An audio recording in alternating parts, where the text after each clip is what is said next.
Hello and welcome friends. So இந்த வீடியோவில் நம்ம என்ன பார்க்க போகிறோம் பார்த்தீங்கன்னா, மல்டி கரன்சி ஆப்ஷன் எப்படி யூஸ் பண்ண போகிறது, டேலியில் எப்படி யூஸ் பண்ணுறது, அந்த மல்டி கரன்சியை வச்சு நமக்கு கெயினாக இருக்கா லாஸாக இருக்கான்றதை எப்படி ஐடென்டிஃபை பண்ணுறது அப்படின்றத இந்த வீடியோவில் பார்க்க போகிறோம். ஸோ டைம் வேஸ்ட் பண்ண வேணால் வாங்க வீடியோக்குள்ளே போகலாம். ஸோ ஃபஸ்ட்டு இதில் எனக்குன்னு கிரியேட் பண்ணியிருக்க கம்பெனி இருக்குது. ஸோ ஆல்ரெடி டிஃபால்ட்டாக வந்து பார்த்தீங்கன்னா நான் என்ன பண்ணியிருக்கேன்னா ரெண்டு விஷயத்த கிரியேட் பண்ணியிருக்கேன். ஸோ ஃபஸ்ட்டு திங் என்னன்னு கேட்டிங்கன்னா, கரன்சியை பொறுத்த மட்டும் நம்மளோட ருபீஸோட டாலர் அண்ட் தென் வந்து பார்த்தீங்கன்னா என் symbol and then dollar symbol. So இது எப்படி சார் கிரியேட் பண்ணுறதுன்னு கேட்டிங்கன்னா, உள்ளே போனீங்கனாலே உங்களுக்கு தெரியும். 1 செகண்ட்.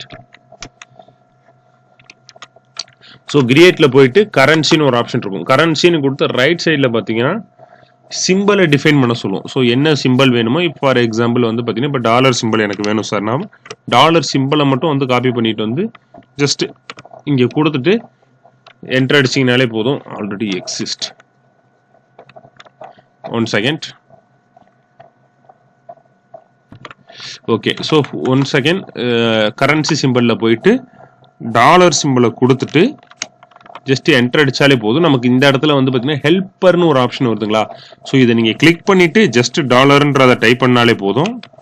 ஸோ எந்த நாட்டோட எந்த கண்ட்ரியோட டாலரை நம்ம ஃபாலோ பண்ண போறீங்கன்னு கேட்கும். ஸோ நம்ம யூஎஸ் டாலர்னு வச்சுக்கோம். ஸோ யூஎஸ் டாலர் அப்படின்றத கொடுத்துட்டு ஜஸ்ட் என்டர் அடிச்சுட்டு வந்துட்டோம்னாலே போதும். அண்ட் தென் வந்து பார்த்தீங்கன்னா பார்ட்டி நேம் ஆல்ரெடி நம்ம கிரியேட் பண்ணிட்டோம். ஸோ இப்போ டேரெக்டாக வவுச்சருக்கு போயிடலாம். வவுச்சரில் போயிட்டு சேல்ஸு ஃபஸ்ட்டு என்ன பண்ணுறோம்னா F2 கொடுத்து 1/7/23 ஒரு பார்ட்டிக்கு நம்ம பில்லு போடுறோம். ஐ மீன் ஏஎம் எக்ஸ்போர்ட்ன்றவர் இவரை வந்து பார்த்தீங்கன்னா என்னென்ன கிரியேட் பண்ணியிருக்கேன்னா United State of American create பண்ணியிருக்கேன். ஸோ கிரியேட் பண்ணிட்டு under export sales then item 42 kg கொடுக்குறோம். ஸோ என்னன்னு கொடுக்குறேன்னா, ஸோ இப்போ ஒரு கேஜி எவ்வளவுன்னு நான் கொடுக்குறேன்னு பார்த்தீங்கன்னா, இப்போ எனக்கு ஒரு கேஜின்றது டாலரில் இந்த இடத்துல நம்ம மென்ஷன் பண்ணணும். ஸோ ஒரு கேஜி எனக்கு $60. ஒரு கேஜின்றது எனக்கு $60 மென்ஷன் பண்ணணும். ஸோ மென்ஷன் பண்ணணும் அப்படின்ற பட்சத்தில் டேலி அடுத்து என்ன பண்ணணும்னா, அப்போ ஒரு டாலரோட மதிப்பு இதில் எவ்வளவு, இந்தியன் ருபீஸில் எவ்வளவு அப்படின்ற மாதிரி கேட்கும். ஸோ இப்போ ஒரு டாலரோட மதிப்பு வந்து பார்த்தீங்கன்னா $72 நான் கொடுத்துட்றேன். ஸோ $72 கொடுத்துட்டேன் அப்படின்றப்ப எனக்கு $2520 வரணும். ஐ மீன் நான் சேல்ஸ் பண்ணியிருக்கிறத மாதிரி எனக்கு வந்து பார்த்தீங்கன்னா கணக்கு. ஸோ 2520.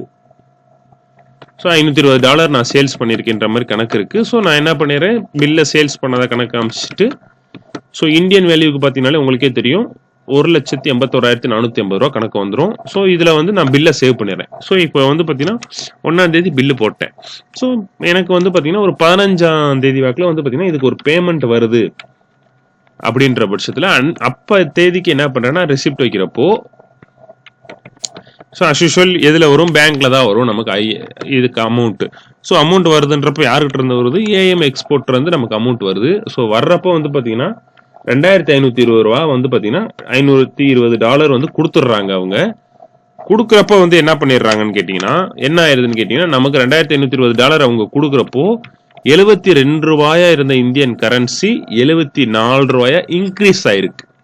ஸோ இன்க்ரீஸ் ஆயிருக்கு அப்படின்ற பட்சத்தில் என்ன பண்ணிடுறோம், ஸோ பில்லை நம்ம சேவ் பண்ணிடுறோம். ஸோ 1,86,450 இந்தியன் கரன்சி மதிப்பில் நமக்கு உள்ளே வந்திருக்கு அப்படின்றது நமக்கு வந்து டேலியில் ரிசிப்ட் வைக்கிறோம். ஸோ வச்ச உடனே வந்து பார்த்தீங்கன்னா, ஸோ இப்போ என்ன பண்ணிட்டோம், ஒரு சேல்ஸ் பண்ணேன் ஃபாரின் கரன்சியில், ஒரு ஃபாரின் கரன்சியில் ரிசிப்ட் வச்சேன். ஸோ அதுக்கடுத்து ஆஃப்டர் தென், ஸோ இது இந்த பண்ண டிரான்சாக்ஷன் எனக்கு ப்ராஃபிட்டாக லாஸான்னு எப்படி போய் பார்க்கணும்னா, என்னோட பேலன்ஸ் ஷீட்டில் போயிட்டு, ஸோ இதில் பார்த்தீங்கன்னா foreign unadjust foreign forex gain or லாஸ்ன்னு போட்டு $4,390 வந்துருக்கு இல்லைங்களா. ஸோ இது என்ன என்ட்ரின்னு உள்ள போய் பார்த்தோம் அப்படின்ற பட்சத்தில் ஃபர்ஸ்ட் திங் ஏஎம்எக்ஸ்க்கு போட்டிருக்கோம். ஸோ இதில் என்ன கான்செப்ட்னு கேட்டிங்கன்னா, இதே நமக்கு தெளிவாக தெரிஞ்சிடும். இந்த அகைன்ஸ்ட் ரெஃபரன்ஸில் என்னன்னு கேட்டிங்கன்னா, 1 ஜூலைல வந்து பார்த்தீங்கன்னா என்னன்னா $72 $5,040 வந்து பார்த்தீங்கன்னா நம்ம விற்றுருக்கோம். பட் இப்போ வந்து பார்த்தீங்கன்னா அது $74 மாறினால $5,040 நமக்கு டிஃப்ரென்சஸ் வருது. ஸோ அது வந்து பார்த்தீங்கன்னா இன்கம்மாக நமக்கு வந்து பார்த்தீங்கன்னா இன்க்ரீஸ் ஆயிருக்கு அப்படின்றது தான் இந்த இடத்துல டேலி மென்ஷன் பண்ணி காட்டும். ஸோ உங்களுக்கு மொத்தம் நான் 2 கரன்சி வச்சுருந்தேன். ஸோ இது முன்னாடி இன்னொரு கரன்சி ஒன்று வச்சுருந்தேன். ஸோ இது ஜேஜே எக்ஸ்போர்ட்னு சொல்லிட்டு எண்ணில் போட்டிருந்தேன்.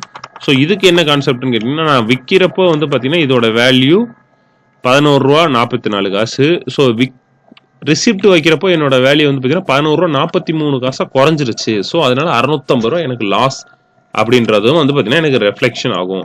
ஸோ இது மூலியமா ஒரு ஃபாரின் கரன்சியை வந்து பார்த்தீங்கன்னா நமக்கு எக்ஸ்சேஞ்ச் இன்கம்மா இருக்கா இல்லை கெயினா இருக்கா இல்லை லாஸா இருக்குன்றதை ஈஸியாக ஐடென்டிஃபை பண்றதுக்கு டேலி நல்லா சப்போர்ட் பண்ணுது. ஸோ இது ஒன் ஆஃப் த வே. இது மட்டும் இல்லாமல் இது மாதிரி இன்னும் அடிஷனலாக உங்களுக்கு தெரியாத ஃபீச்சர்ஸ் ஏதாவது இருக்கு, அதை எக்ஸ்பிளைன் பண்ணுங்கன்னா தாராளமாக கமெண்ட்ஸ்ல சொல்லுங்க.